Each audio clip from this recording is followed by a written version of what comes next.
আসসালামু আলাইকুম গ্রামবাসী, আপনারা যার জন্য এতক্ষণ পর্যন্ত অপেক্ষা করছিলেন হযরত মাওলানা বাঙ্গারি সাহেব বাথরুমের পিছে থেকে আগত, উনি এখন ঠেলাগাড়ি দিয়ে আপনাদের এই মঞ্চে উপস্থিত হবেন। আপনারা ধৈর্য সহকারে বসুন। উনি এই মুহূর্তে আমি হযরত মাওলানা বাঙ্গারি সাহেবকে বিনীতভাবে অনুরোধ করছি এই মুহূর্তে আপনি মঞ্চে এসে আপনার কোরআন ও হাদিসের বাইরে থেকে আলোচনা করার জন্য। এটা কোনো গানের মঞ্চ না, হাতের চালি হইতো না যুবকরা, নইব দিলের কথা হইব, এন সুন্দর সুন্দর কথা হইব, এই কথা শুনে আমল এই না রে। তাকবীর। বিসমিল্লাহির রহমানির রহিম। আপনারা সবাই ভালো আছেন? এখন কি বয়ান শুরু করে দেন?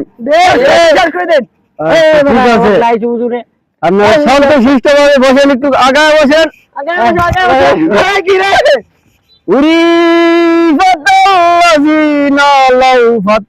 তরকারি ইলবন দিচ্ছে না হরম ঝদিরা, পারে না হাটকালা দুন্দা মুন্সিরা। ঠিক মশারি নাই মশাদরে।